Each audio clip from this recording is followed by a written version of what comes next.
warahmatullahi wabarakatuh. Bertemu lagi bersama saya Afrido Zaputra. Saya mahasiswa S2 Universitas Negeri Padang, jurusan Pendidikan Olahraga, dan saya mengambil kelas kerjasama Pekanbaru. Baiklah, di video kali ini kita masih membahas tentang seputaran pedagogi. Jadi kemarin kita telah membahas strategi pembelajaran, kemudian kita bahas tentang karakteristik guru yang aktif, kemudian cara mengajar yang efektif itu seperti apa. Jadi untuk di video kali ini kita akan membahas tentang penerapan pembelajaran dalam pembelajaran penjas. Maksudnya di sini yaitu penyampaian penerapan belajar dalam pembelajaran penjas biasanya guru lakukan untuk menyampaikan tujuan pembelajaran kepada siswa. Penerapan tersebut dapat diberikan dalam, selama, dan sesudah pembelajaran yang dilakukan. Terdapat 3 istilah berkenaan dengan penyampaian penerapan dalam pembelajaran penjas, yaitu yang pertama cues, yang berarti itu isyarat. Yang kedua itu guide, yang berarti itu panduan. Kemudian yang ketiga itu feedback, yaitu umpan balik. Jadi yang pertama itu ada cues, yang berarti itu isyarat.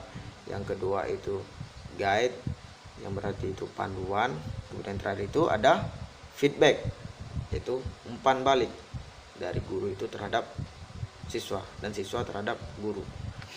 Jadi yang akan kita jelaskan terlebih dahulu itu yang pertama itu ada cues atau isyarat.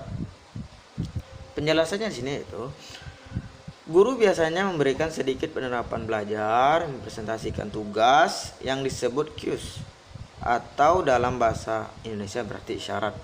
Jadi isyarat dalam hal ini adalah pemberian tanda atau rambu-rambu kepada siswa mengenai tugas yang akan diberikan, meskipun biasanya disampaikan pada atau saat mempresentasikan tugas yang harus dilakukan siswa di awal pembelajaran. Isyarat juga bisa terjadi pada kapan saja dalam proses pembelajaran. Jadi mau itu di awal, mau itu pada saat pembelajaran. Jadi bisa terjadi kapan saja. Yang penting dalam proses pembelajaran. Dan dapat ditujukan pada satu orang siswa, satu kelompok, atau kepada seluruh siswa. Jadi bisa untuk satu orang siswa, bisa untuk kelompok, dan bisa untuk seluruh siswa yang ada di sekolah tersebut. Tentu saja ini tergantung pada model atau metode apa guru gunakan pada pembelajaran tersebut. Jadi masalah isyarat menurut saya itu udah cukup jelas. Untuk lebih lanjutnya, cara yang dapat digunakan untuk menyampaikan isyarat kepada siswa adalah sebagai berikut. Yang pertama itu verbal. Verbal itu isyarat yang disampaikan secara langsung. Kemudian non verbal itu isyarat yang dilakukan secara tidak langsung.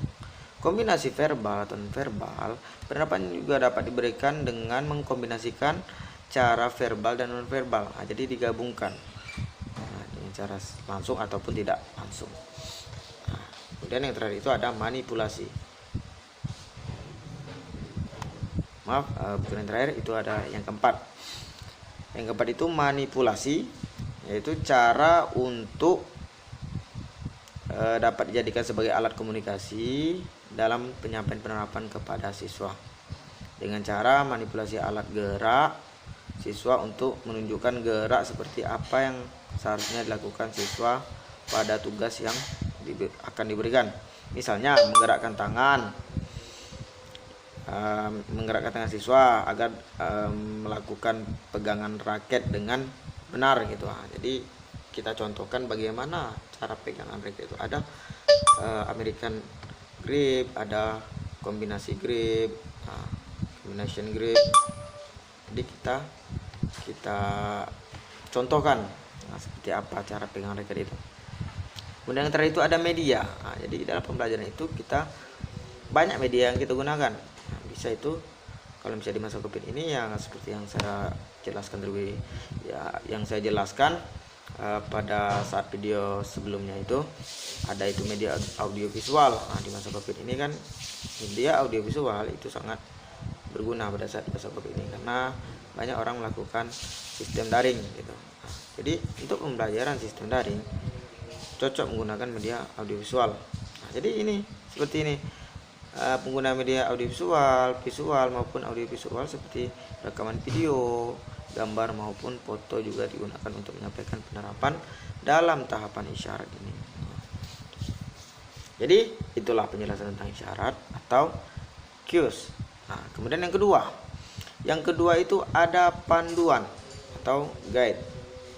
Penjelasannya di sini itu kadangkala siswa membutuhkan penerapan pada saat mereka sedang melakukan tugas gerak atau terlibat dalam aktivitas gerak di dalam pembelajaran. Misalnya ketika sedang terlibat dalam permainan sepak bola. Misalnya itu dalam permainan sepak bola, penerapan dapat diberikan oleh guru kepada siswa sedang melakukan aktivitas. Misalnya guru menginstruksikan tim yang diserang dalam permainan sepak bola untuk kembali ke area sendiri dan bertahan. Penerapan seperti ini disebut dengan guide atau panduan. Jadi siswa itu dipandu pada saat siswa itu melakukan teknik dasar atau melakukan games dalam sepak bola. Jadi dipandu agar siswa itu melakukan itu sesuai dengan apa yang diajarkan gitu. Nah, jadi itu penjelasan tentang guide atau panduan. Nah, guru memandu siswa dalam praktek atau dalam pembelajaran. Jadi yang ketiga itu ada umpan balik atau feedback. Salah satu fungsi pembelajaran yang paling penting adalah menyampaikan penerapan mengenai tercapai atau tidaknya tugas yang sudah dilakukan oleh siswa. Penerapan ini disebut dengan feedback atau umpan balik. Dan sangat penting dalam proses belajar sebagai patokan untuk melakukan perbaikan atau evaluasi kinerja siswa. Nah, di bagian sebelumnya telah diuraikan bahwa umpan balik diberikan setelah proses belajar selesai. Nah, jadi umpan balik ini dilakukan pada saat selesai pembelajaran. Nah, jadi di situ kita bisa melakukan evaluasi atas kinerja siswa itu. Jadi maksudnya dari pernyataan tersebut bukan berarti umpan balik hanya diberikan setelah semua proses belajar selesai dilakukan, namun dapat juga diberikan ketika siswa telah selesai melakukan suatu tugas. Jadi dapat dikatakan bahwa umpan balik ini sifatnya fleksibel, dapat dilakukan sesuai dengan kebutuhan dalam pembelajaran. Jadi sifatnya fleksibel. Umpan balik yang diterima siswa ketika belajar yaitu ada beberapa tipe. Yang pertama itu adalah organ or feedback again. Kemudian yang kedua itu congruency of feedback. Kemudian yang ketiga feedback content. Keempat itu ada quality of feedback. Yang kelima itu ada timing. Yang keenam itu ada modality atau modality. Ketujuh ada evaluation. Kedelapan itu ada corrective attributes. Kemudian yang kesembilan itu ada direction. Nah, itulah tadi macam-macam tipe-tipe dalam feedback. Mohon maaf karena bahasa Inggris saya agak belepotan karena saya masih belajar gitu. Walaupun udah S2 ini, walaupun udah tamat S1, tapi ya maklum karena saya pun masih belajar, masih butuh ilmu tentang pedagogi ataupun cara penyebutan bahasa Inggrisnya seperti apa. Oke, jadi itulah tadi tentang pembahasan penerapan pembelajaran dalam pembelajaran Pinjas. Sekian dan terima kasih. Apabila ada kekurangan saya mohon maaf, lebihan kurang saya akhiri. Wabillahi taufiq wal hidayah. Wassalamualaikum warahmatullahi wabarakatuh.